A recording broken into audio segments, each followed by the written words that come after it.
false? A region cannot choose to export but not import, as imports and exports must always over time be equal. What it's asking here is, can you choose to export or import separately? True or false? Can you decide just to export but not import?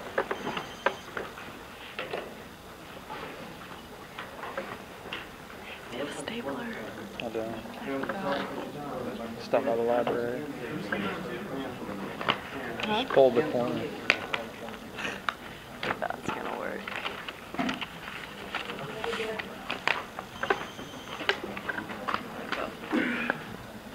Yeah, most of you got it true.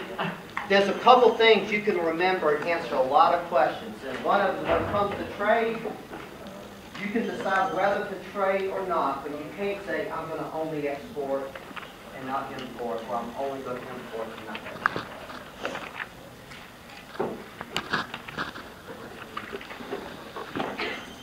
Now this is a longer question. I guess I'm going to tell you a little of it. If a region attempts to export but not import,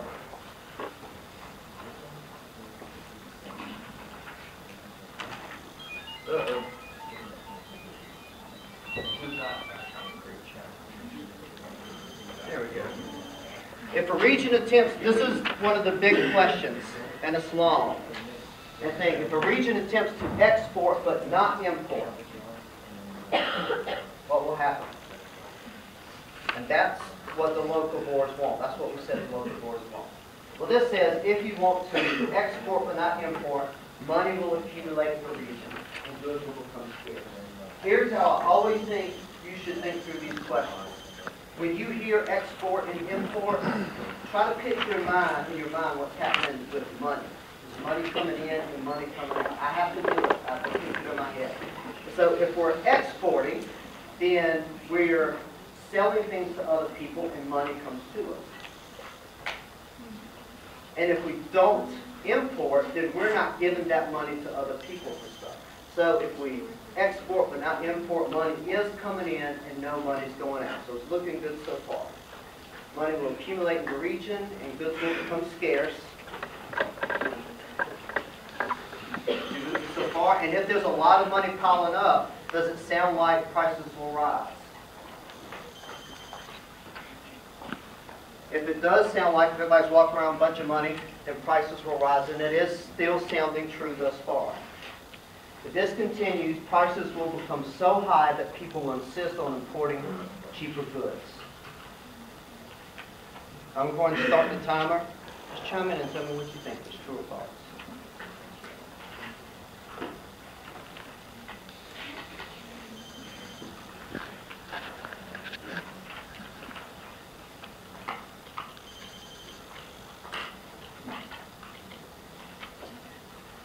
Good. Very good. Exactly right. I think that's a hard problem. I think it's one you have to really think through. And it is indeed true. Very good. David, you must be an awesome teacher despite his vulgar language. Here's a similar question. If a region attempts to export but not import, so starting the same, money's coming in but not out, currency will flow out of the region and a surplus of goods will accumulate. This will cause prices in the region to fall. Blah, blah, blah. I'll start the timer now.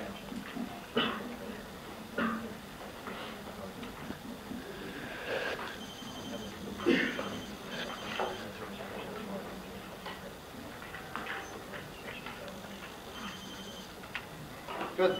The answer is false. That's very good.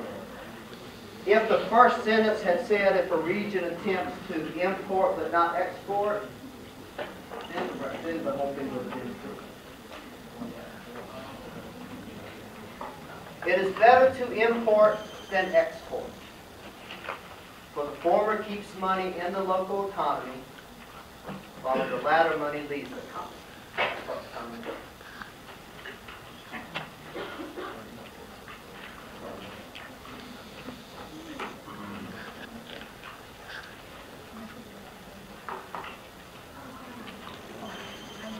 Oh, good.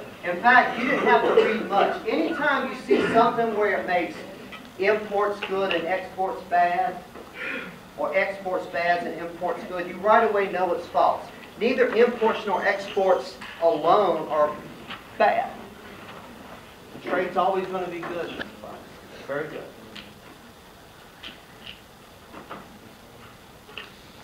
True or false? One benefits the local economy by buying local or non-local.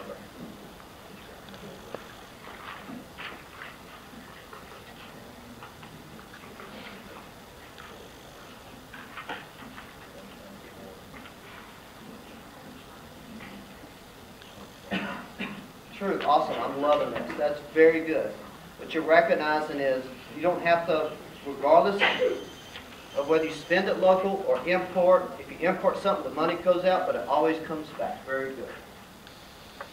And again, remember, these questions, I just pulled these from the question bank on that article, and it has the answers to it. True or false? Banning imports of foreign oil, we're thinking about St. Pickens, will reduce U.S. imports while leaving exports from the U.S. unaffected.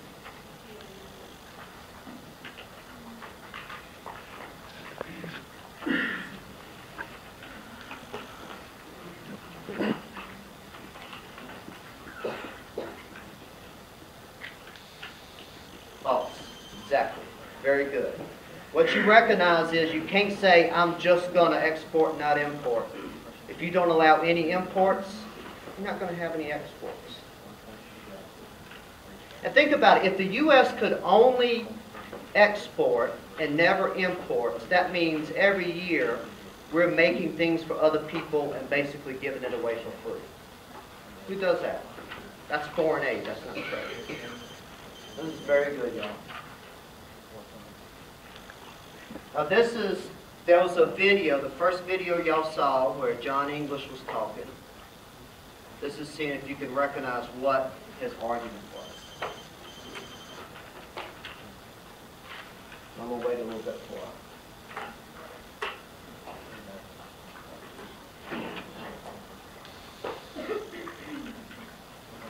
I'll start timing now.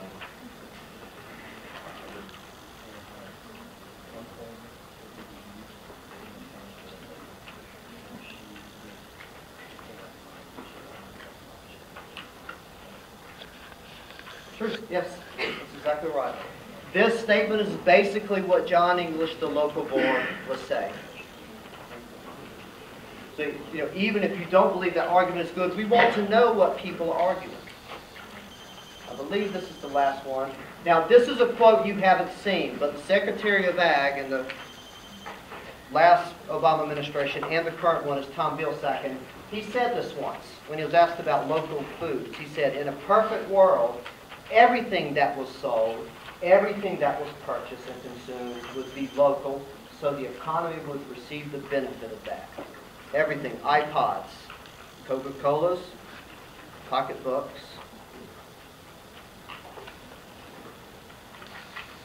spine surgery. Is he basically saying what the local board was trying to say? Or is it similar here? Yeah, kind of.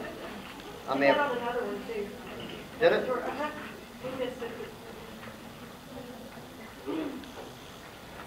But it's true. I mean, that is basically the local board argument. And especially when it's said like that, and the way Tom Vilsack said it, it sounds absurd. And if you think that statement sounds absurd, then you're agreeing with David Hume. Now we are at a point where I think everybody, except maybe 2 people, have given me their clicker ID. We think the clickers seem to be working good now. So the next step is in class Monday. I was going to do this last class, but we got a guest speaker. On Monday, I'm going to have a file that I'll put up here. It'll have the receivers that I detected today, that receiver number, and the name I have associated with it. And we're going to keep up with this. If we ever lose confidence in the clickers, if we ever get to believe that it just doesn't work, and it may not be rewarding you appropriately, we'll have to figure out some other way around it.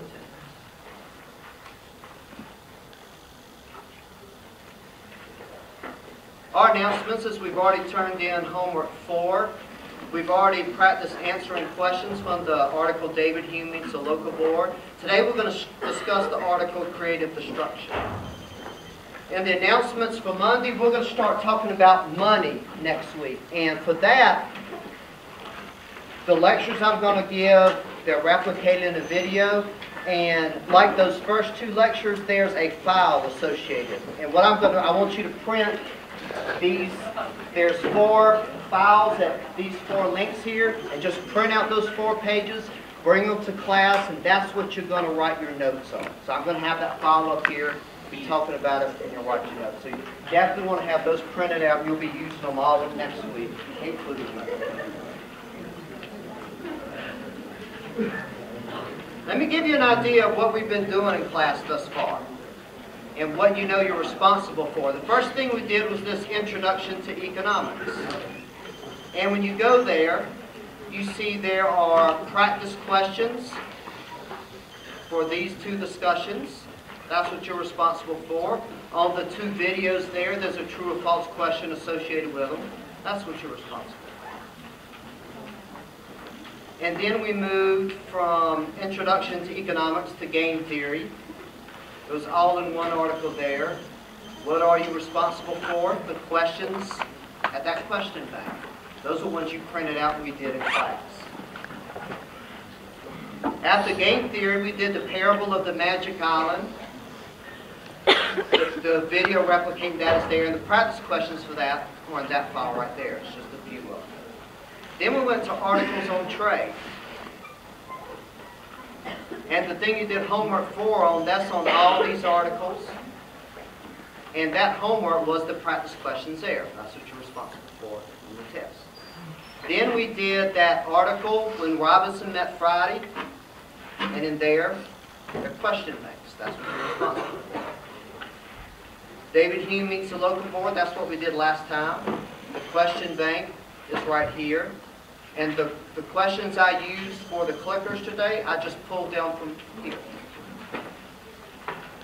So that's what we've done up to now. And we've been pretty organized in that we just keep following the online textbook. And now into this thing called Creative Destruction. And this is kind of a fun topic. I'm going to have a lot of videos. It's really kind of easy. What I think you should do is just sit back and think with it. I'm going to go a little bit out of order in the article, but I'll cover everything in the end. They offer to work for such low wages, they're being hired all over America. Still more immigrants from the future arrived at the time border today, some even bringing their entire families. Apparently the people from the future are having a pretty easy time finding work. Since they offer to work for such low wages, they're being hired all over America.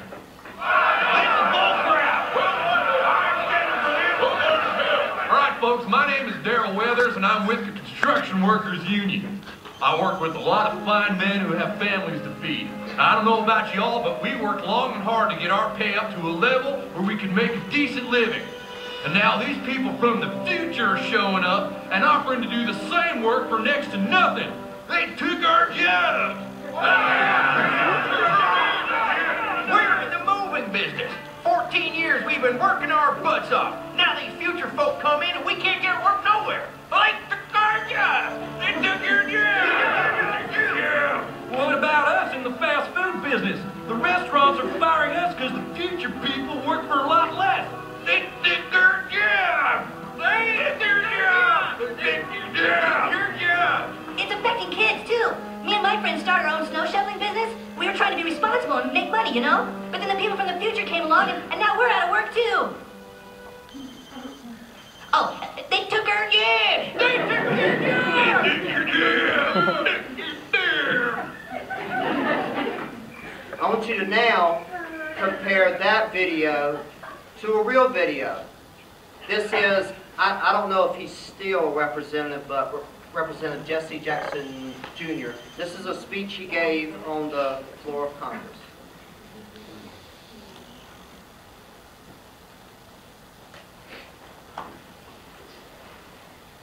In the 100 112th Congress, unemployment is at 9%, and not a single piece of legislation considered by the 112th Congress has done anything to address 13 million unemployed Americans. A few short weeks ago, I came to the House floor after having purchased an iPad, and I said that I happen to believe, Mr. Speaker, that at some point in time, this new device, which is now probably responsible for eliminating thousands of American jobs, now Borders is closing stores because why do you need to go to Borders anymore? Why do you need to go to Barnes & Noble? Buy an iPad and download your book. Download your newspaper. Download your magazine. Chicago State University in my congressional district, in freshman class, they're not being given textbooks any longer. They're all being given iPads as they enter school. President Wayne Watson hopes to have a textbookless campus within 4 years, where at this state university they no longer have textbooks. Well, what becomes of publishing companies and publishing company jobs? What becomes of bookstores and librarians and all of the jobs associated with paper? Well, in the not too distant future, such jobs simply will not exist. Steve Jobs is doing pretty well. He's created the iPad. Certainly it's made life more efficient for Americans, but the iPad is produced in China. It's not produced here in the United States. So the Chinese get to take advantage of our First Amendment value. That is, to provide freedom of speech through the iPad to the American people, but there is no protection for jobs here in America to ensure that the American people are being put to work. And I would suggest to you, Mr. Speaker, that the Congress and the direction of this Congress in its obsession with debts and deficits is heading in the opposite direction of sustained full production. Again, iPads are made in China, and full employment. There are 13 million unemployed Americans who are counting on this Congress to do something.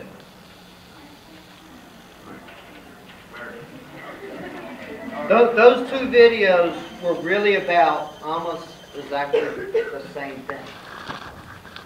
If you don't think ideas are important, watch that video again. What it seems to suggest is that the American government should pass a bill where no new technology can be implemented and sold if it costs anyone a job. So absolutely nothing new if it will result in anybody being laid off. That is the logical consequence of what he was arguing. Now, this video got a lot of discussion because most people look at it and it seems absurd, because you know the world changes all the time. We're making progress, new, better things every day, and it's just impossible to have change unless people move out of one job to another. And having people move from one sector to another is not an easy thing to do. It's not a pretty thing. We would love to live in a world where we could make progress without anyone losing their job. But this is what that world would have to be like, where economic growth in every existing industry grows at the same rate, and there are no or few new inventions or technologies. Meaning the corn industry cannot grow unless the beef industry grows also. I just can't imagine a thing where the demand for everything rises simultaneously at the same rate, because some products are substitutes for other things. iPads are substitutes for other things. I love my iPad, and I feel that people losing their job so we can have the iPad is a price worth paying. And I think most people agree with that. It doesn't mean that we have to be cruel and just not care about people losing their job. What it means is that we say, well, if we're really concerned about these people, if we want to help these people while letting everyone else prosper at the same time, We have programs like unemployment insurance, where when you're laid off, the government pays you for a while until you find a new job. Something we have. When my father was laid off, it was the best thing to happen to him. For 2 years, he worked on the side without reporting any money he made, got his unemployment check at the same time. He never made more money in his life. This thing that we're talking about is creative destruction. This new thing called an iPad, it's creative. We had no idea this thing was coming. No one could have predicted it. And it created new jobs. You know, there are definitely new jobs because of the iPad. Creative destruction, but the iPad certainly destroyed some jobs, just like every new creative job. Most of us don't have any problem with temporary unemployment caused by better technology. When we think better technology, we think better prosperity for everyone. But there's really very little difference between a technology that lowers your cost of production or immigration that lowers your cost of production. Whether immigrants come from Central America or whether they come from the future. It's people who come here, allow us to produce goods at a lower cost. Some people are laid off, but those people laid off go do other things. When people are laid off, they don't just stay unemployed for the rest of their lives.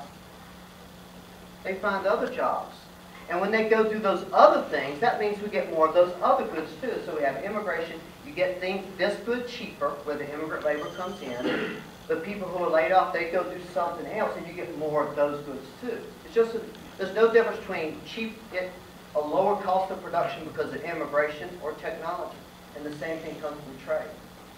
You can produce a good cheaper because of trade, buying inputs from China. That is a little different than being able to produce something cheaper because of a better technology. It lets you be more productive. It unfortunately causes some people to have to change jobs. But it's all examples of creative destruction. Now we can certainly think about this when it comes to agriculture. Now I'm going to show you a graph that almost everybody knows pretty well, even if you don't know the exact percents.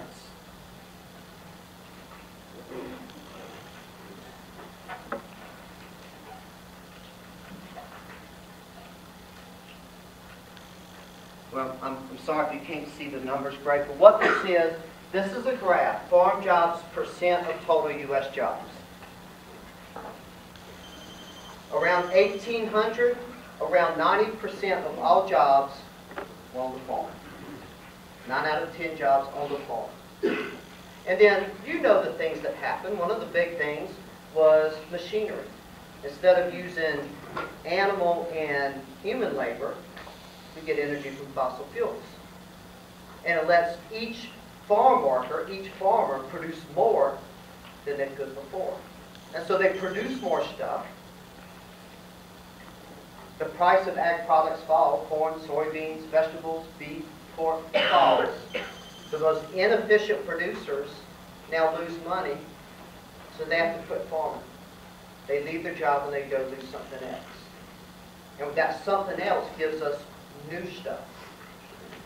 And this change out of agriculture into other jobs has been such that 1800, 90% of jobs were farmers. Now it's about a little under 2%. Out of every 100 jobs, only 2%. Only people are farmers. And what we got from this was more food, even though less farmers. But it's not just there. Now we have a lot of stuff we didn't have 50, 100 years ago. All the iPods, all the clothes, everything that you have on you, most of it wasn't made, say, 50 years ago, and the people who made that stuff 200 years ago would have been farmers. So this creative destruction, it destroyed lots of farm jobs.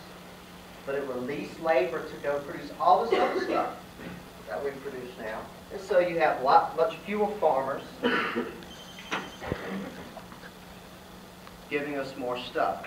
And one thing that I want you to understand about this creative destruction in agriculture is that it definitely resulted in the average farm size getting bigger. And there'll be a true-false question about this that we'll do next time to remind you.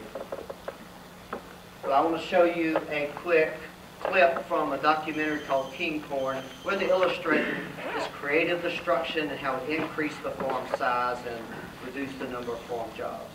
Dr. Miller, did you say that what we're experiencing now is creative destruction, or this is a sensitive item? I'm sorry?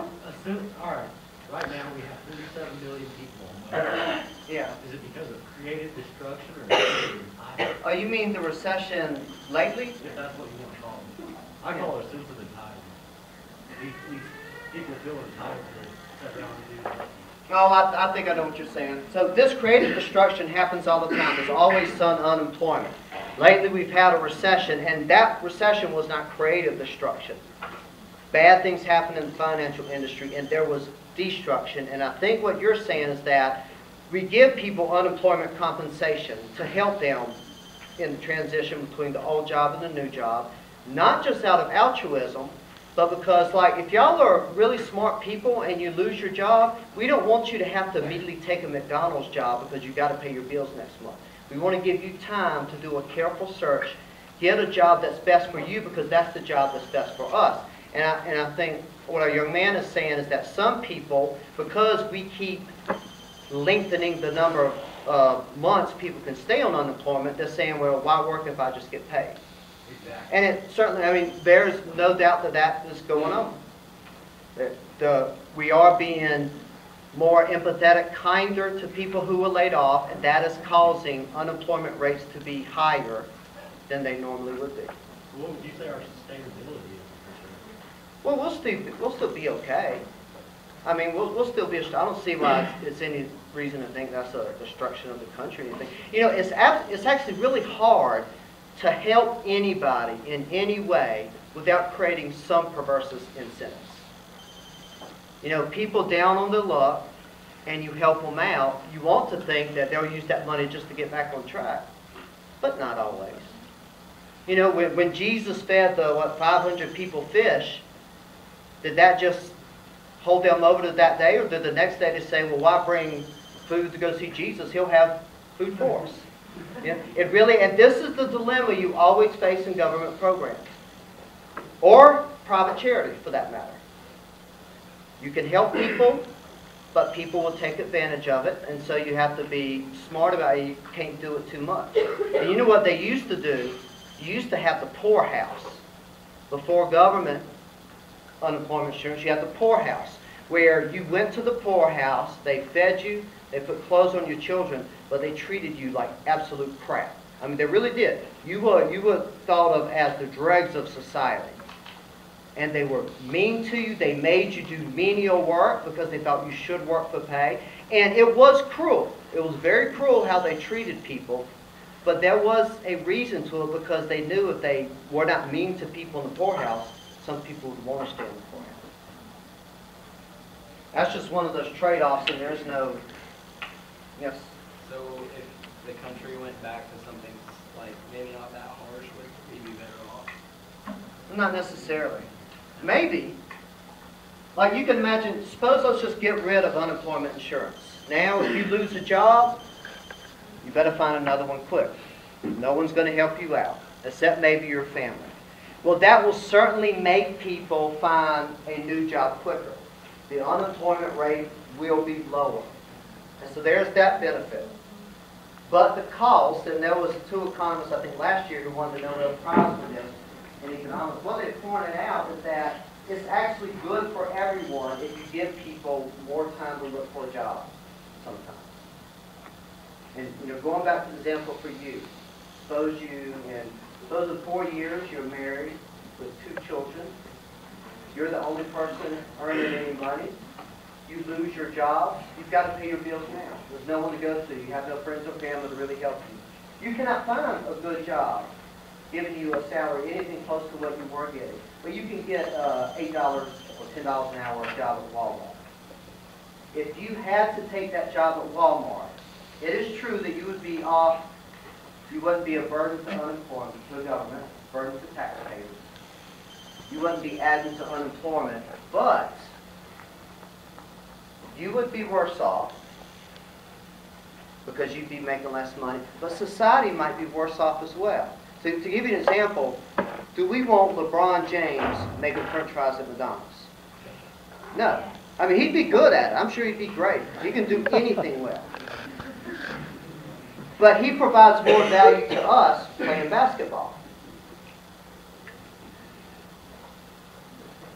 What's the name of our football coach? Mike Gundy. Do you want Mike Gundy working at McDonald's? No. He provides much value of us as a football coach. And so giving people time sometimes, we want people to be able to earn money for themselves and provide a lot of value to us. So there's just no easy answers to those type of questions.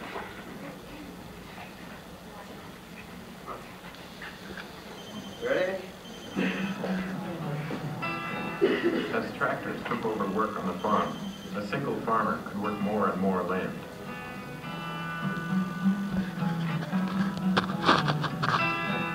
As tractors took over work on the farm, a single farmer could work more and more land. Farm kids, like Ian's great-grandfather, didn't have to work in the fields anymore and began leaving the farm to do other things.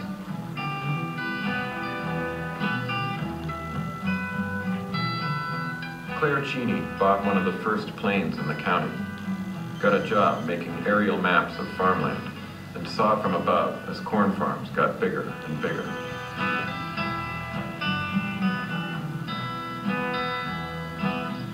Today, it's not uncommon for a single farmer in Greene to work 1,000 acres. And what smaller farms remain are getting consolidated into still larger operations.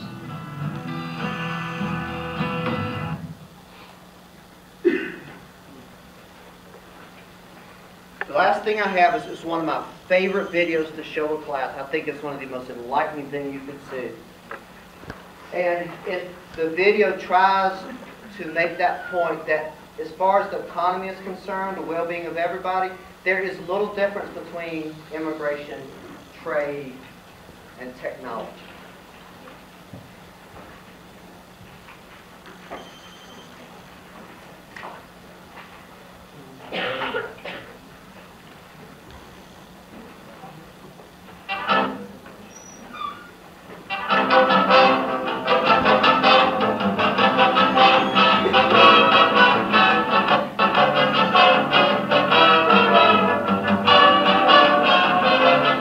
Season is just getting warmed up, but already we've seen plenty of the usual stuff.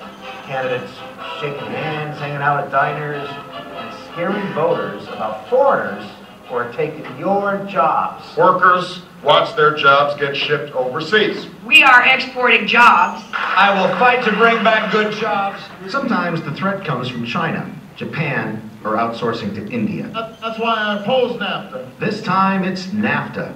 The North American Free Trade Agreement. You know, all those Mexicans taking our jobs. Everywhere you turn, NAFTA is accused of being a job killer. 50,000 jobs. This country has lost more than a million jobs as a result of NAFTA. It's true that since NAFTA went into effect in 1994, some jobs have been lost. But many more, 26 million more, have been created.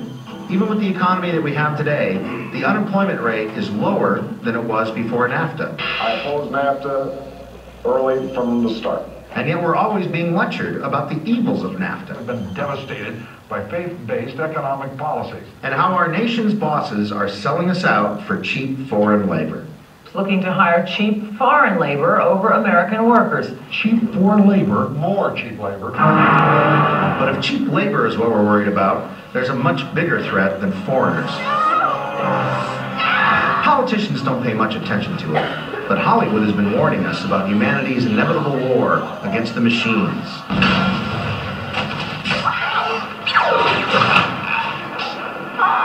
Machines and robots may not be destroying us, but they are destroying our jobs.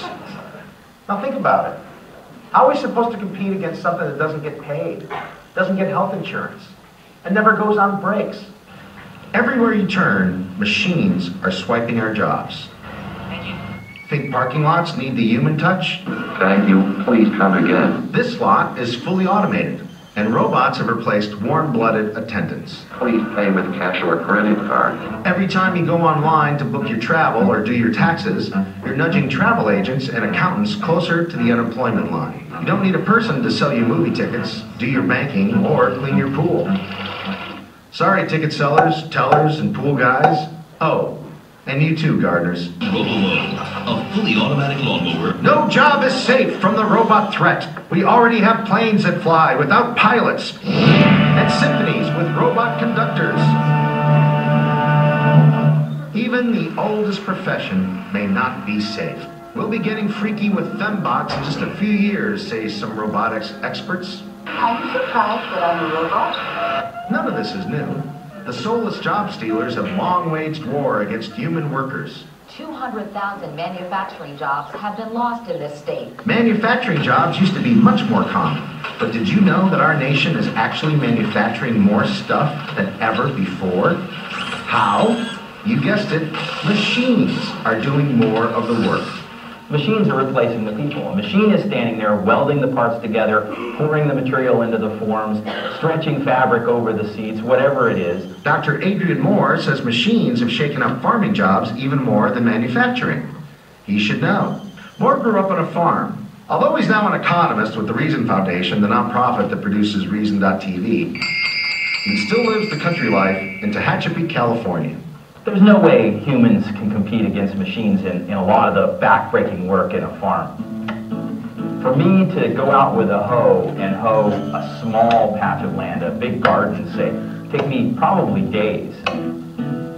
About 200 years ago, more than 90% of Americans worked on farms. Damn! Then came the machines. A tractor can do in minutes what it takes Moore days to do. Moore's daughters sell eggs to friends, and the family still raises some animals, but farming does not pay the bills. Today, only about 1% of Americans are farmers. Countless jobs went to mechanical farm hands. If you're worried about cheap competition, a worker in China or Mexico might be working for 1/10 of what you're earning, but a machine is probably costing 1/100 of that, and it's getting cheaper all the time. Of course, you won't hear much about this on the campaign trail. I will have a trade timeout. Trade timeout? How come nobody wants a technology timeout? Big corporations rushing to replace well-paid American workers with cheap foreign labor. Lou Dobbs keeps a list of naughty companies that ship jobs overseas. Why doesn't he keep a list of companies that use job-stealing technology? After all, the job he saves could be his own. It looks like technology is on track to make you and I, human news anchors, obsolete. How come we harp on foreigners, but we don't rage against machines? Is this the anchor of the future? Actually, we used to. In the early 19th century, folks called Luddites destroyed the textile machines that took their jobs. But before you take a sledgehammer to a robot, consider some good news. Machines destroy a lot of jobs in America, but more jobs are created. Travel agents may not have welcomed the internet, but websites lowered the cost of travel, and the tourism industry expanded. There's this explosion, thanks to technology, of different kinds of jobs. We were just getting to know the internet 10 years ago. Today, millions of Americans work in internet-related fields. They used to make auto parts here. It's easy to stand in an empty factory and blame NAFTA in Mexico. But free trade is a lot like technology. It lowers the price of things for consumers, expands markets for businesses, and provides jobs. More than 5 million of us wake up in America and go to work for overseas companies. Many of today's jobs didn't even exist a generation ago. I live in a little mountain town of 6,500 people, and I can see these newly created jobs emerging even here. There are people here who are in the pet sitting business. There are people here that work for the private space tourism industry, and there's people that work in the wind energy field. But if you're still not crazy about the new economy, there's always another option. Buy a remote plot and live off the land like our ancestors did. Just don't be surprised that the simple life isn't all that simple. We all in this valley had to live off just what we could produce for each other. One bad summer, we could have half the people die. And in a globalized economy, when things go bad in one country, you can trade with other countries for the sustenance of life. Maybe someday we'll realize that, like technology, trade gives us more good stuff than bad. Till then, don't expect many politicians to say nice things about free trade. I haven't changed my position. I just wonder which foreign nation Chelsea Clinton will be thundering against when she runs for president in 2024. Europa? Oceania? Then again, by that time, politicians might be replaced by a robot. Yes, we can. For Reason.tv.